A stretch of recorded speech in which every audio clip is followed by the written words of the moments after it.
Confesso que eu tive medo de gravar esse podcast hoje, porque é um assunto que eu levo muito a sério e eu gosto bastante. Inclusive, o assunto dele eu faço e vendo, de forma artesanal. Hoje eu quero bater um papo contigo sobre pão. Sim, aquele pão de cada dia. E se você é celíaco ou pratica dieta low carb, escuta também, porque eu aposto que o pão é seu malvado favorito. Tá ouvindo esse barulho? Refogado.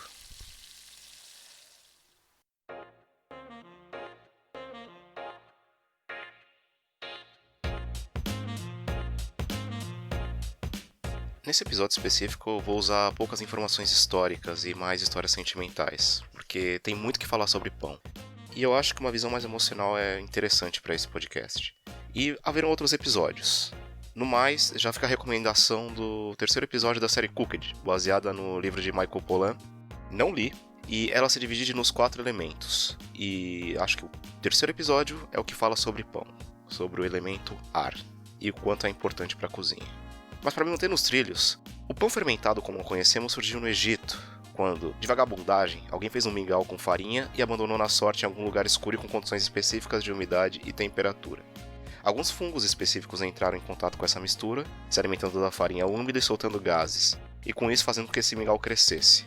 E na maior das coragens, resolveram assar esse alien surgido da biogênese e aí nasceu o pão. O que rendia e alimentava mais que o pobre mingau de farinha, além de ser mais nutritivo e ser muito mais macio do que o pão sem fermentação, que era só uma bolacha dura dos infernos. A dieta do proletariado brasileiro muitas vezes é constituída pelo pão pela manhã. Por exemplo, em São Paulo, onde eu nasci, comemos pão francês, que em algumas regiões do Brasil é conhecido como pão de sal, cacetinho, pão de massa dura no Amazonas. E um abraço pro Máximos do MDM que me ensinou essa. O pão francês é um pão com crosta dourada e bem crocante, muito macio e úmido por dentro.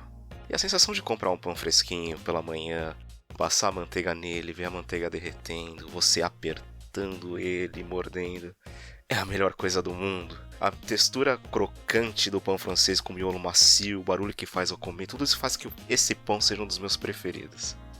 E isso sempre me fazia buscar o melhor deles, já que em alguns lugares a casca do pão é mais seca e mais dura, sem aquele craquelado característico, e geralmente isso denuncia que o pão não está muito úmido por dentro. Outros, como os pães franceses comprados no mercado, esses supermercados normais, são basicamente muito molengas e com sabor químico. Eles são até pálidos às vezes.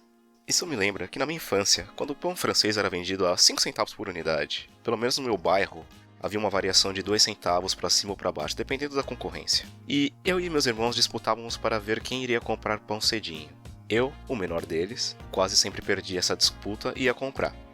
Lá para os meus 13 e 14 anos, já com acesso à internet, descobri uma receita de chapati, simplificada. Aquele pão indiano chato sem fermentação, muito similar ao que utilizam para fazer burrito ou farritas. O famoso rapidez que vende no mercado. Um dia era minha vez de comprar pão, e a preguiça bateu tão forte que eu prefiro fazer esse pão, esse chapati, do que sair para comprar. Eu sou meio caseiro e meio vagabundo. Eu prefiro cozinhar do que sair para comprar coisas às vezes. Eu fiz e, para minha surpresa, todo mundo curtiu bastante. E eu não precisei sair. Dupla vitória. Muitos anos depois, e muitos pães depois, eu mudei de país. Atualmente eu vivo no Chile, onde os pães mais comuns são a marraqueta e a rayuya. Deixa eu pronunciar melhor aqui. Marraqueta e rayuya. Eu sou fã do primeiro, da marraqueta, e nem tão fã do segundo. A marraqueta também é um pão de massa do tipo francesa, tipo massa de baguete. O que difere do pão francês é que sua casca não é tão crocante, mas o miolo é bem parecido, branco, macio e úmido, só que ele é um pouco mais denso. E a ayuya é um tipo de pão feito de banha ou gordura vegetal, ele é chato, uma bolacha chata assim, cheio de furinhos para que ele não cresça tanto. E eu acho ele muito seco, e quando ele envelhece, ele fica quebradiço e tudo mais, e como aqui em Santiago não tem tanta umidade no ar, os pães eles tendem a secar muito rápido. Costinhando. O Chile é o segundo país que consome mais pão no mundo. Só perde para a Alemanha. E muito disso se deve ao hábito de eles tomarem once, que no geral é um café da tarde, entre as 6 ou 7 da noite, onde comem pão com abacate, queijo, presunto, geleia. Aqui se come muito pão. E se você quiser saber mais sobre o Chile, eu tenho uma thread no Twitter que tem uns 70 fatos sobre o último país do mundo, como eles mesmos falam. E lá no Twitter eu estou como o Caio-san. Faz uns 2 anos, um dia desses voltando tarde para casa, a maior parte dos mercados fechados e eu não tinha pão para comer nem de noite nem na manhã seguinte. Imediatamente eu lembrei que na última vez que eu visitei o Brasil, o meu irmão, Fábio, me serviu um pão feito por ele mesmo, com algo que se chamava levain, ou massa madre, sourdough. Mas isso fica para um outro episódio sobre pães, eu prometo. Esse pão era muito bonito e parecia um pão de padaria, profissional e tudo mais. Mandei um WhatsApp perguntando como fazia, na esperança de que no máximo em 1 ou 2 horas eu conseguiria fazer algo parecido. Ele destruiu os meus sonhos, falando que demoraria pelo menos 1 semana só para o fermento começar a funcionar. Assim que eu desci no único mercadinho aberto e comprei uma marraqueta velha e dura. Comi e dormi em posição fetal chorando. Mas a ideia de fazer meu próprio pão voltou para minha cabeça, até porque eu também estava com preguiça de sair no frio para buscar outros pães mais decentes. Assim que eu pedi um modo de como começar a fazer o tal do levain e como fazer pães. Tenho que dizer, houveram umas tentativas terríveis, desastres no caminho. O primeiro pão que eu fiz foi o tijolo mais bonito que eu já fiz na minha vida. E só servia pra isso mesmo. Mas depois de muitas tentativas e erros, eu persisti e consegui fazer um pão levemente decente. Deu uma azia ferrada, mas era um pão.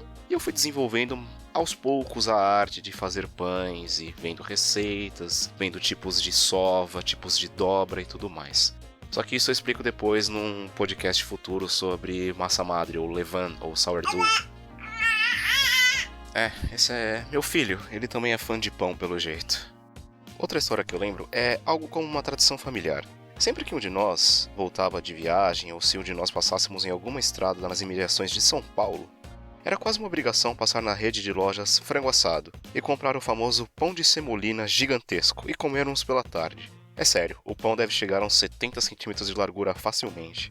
E seu interior é muito macio e aerado, levemente seco. Um paralelo a essa tradição da minha família nuclear no Brasil é a tradição da família da minha mulher, que sempre que volta de viagem, compra na estrada o pão amassado. É um pãozinho em forma de disco também e assado na estrada mesmo, nesses fornos a lenha móveis.